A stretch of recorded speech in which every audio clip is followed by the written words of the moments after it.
So a lot has happened in this episode of Demon Slayer, and yes, this was an extra episode. It was a little bit longer than the normal episodes, and then yes, next week is going to be the very last episode for this season, but it's supposed to be even longer, about an hour long, so it's definitely going to wrap some things up. If you haven't already, make sure you guys are liking the video and subscribe for more as we talk about this and other anime on the channel.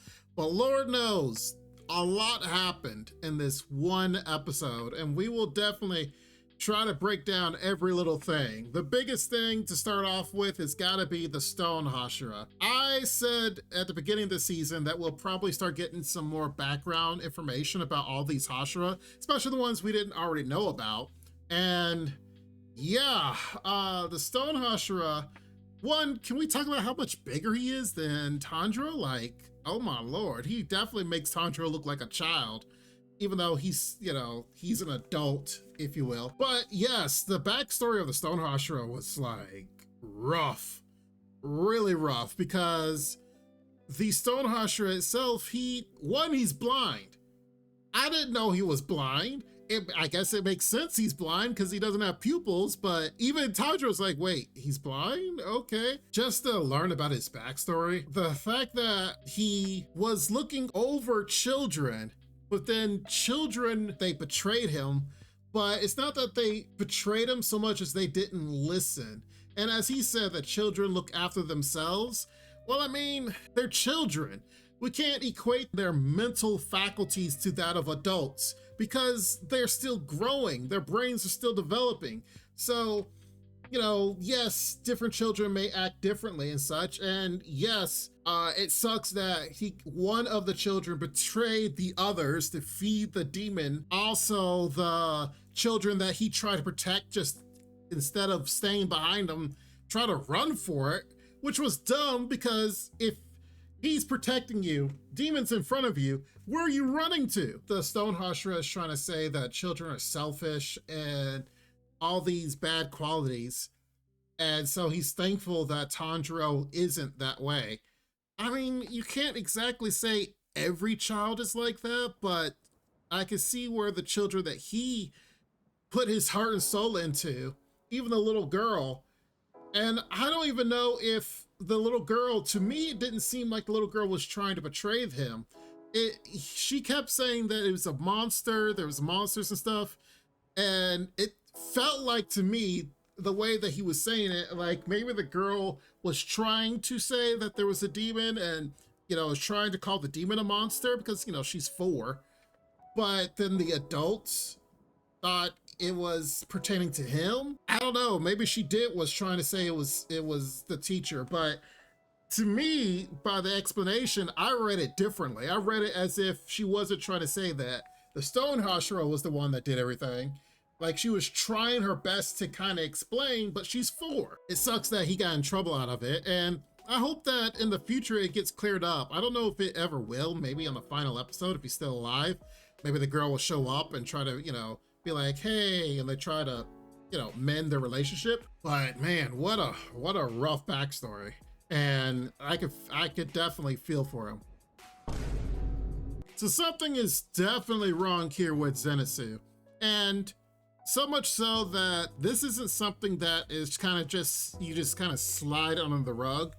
The key is that we all know that Zenitsu has been the comic relief the whole show, and a lot of the things that happen with him, he kind of takes overboard. So much so that in some scenes, he ends up being annoying more than funny. But here, like, he is not playing anymore. He got a note from his bird, which everyone has a crow, but he has like a little sparrow type bird.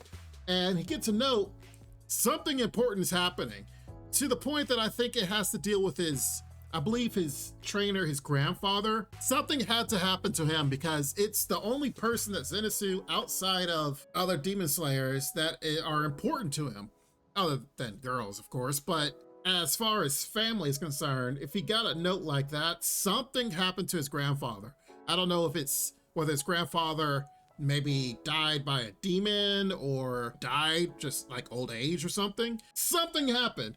And I'm really hoping that they do explain a little bit more the next episode, because it's very interesting to see someone like this. Now, it's a good thing, you know, to see him more serious, because previously he was seeing how the others were not able to push their rock, or they were pushing their rock and he wasn't able to push his. So I'm hoping this is motivating him, because he's bleeding from his forehead or his head in general. And I wonder if it has to do with the fact that he was trying to push his rock really, really hard, or maybe he was trying to push it so bad that he was actually using his like head to push it as well. Don't know. Doesn't really give us an explanation, but something serious is going on here, because not only is he sitting there stern, and he's got all, you know, like his muscles are protruding, his nerves, but he's literally bleeding, and it's like not even concerning him, when normally if he's like bleeding at all, he's going crazy and mental, and you know, he's like, oh, I gotta get it fixed up. I look forward to seeing this new side of Zenitsu, as long as it's helpful.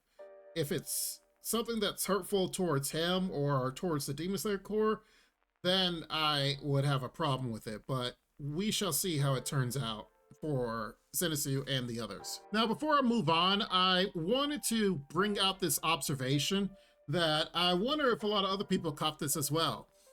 Tanjiro's demon mark has been on the whole time.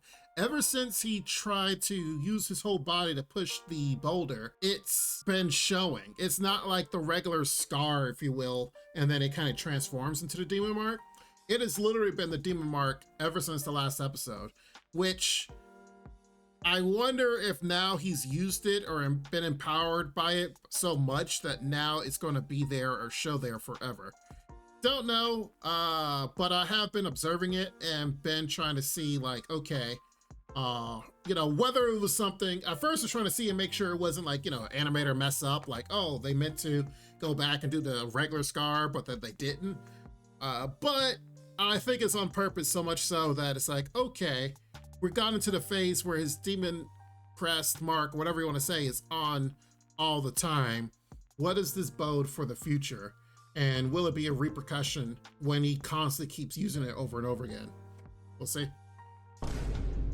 This will probably go down in anime history as one of the coldest openings, coldest entrances by any person, villain, hero, whatever. I mean, oh my lord, Muzan's entrance was so good.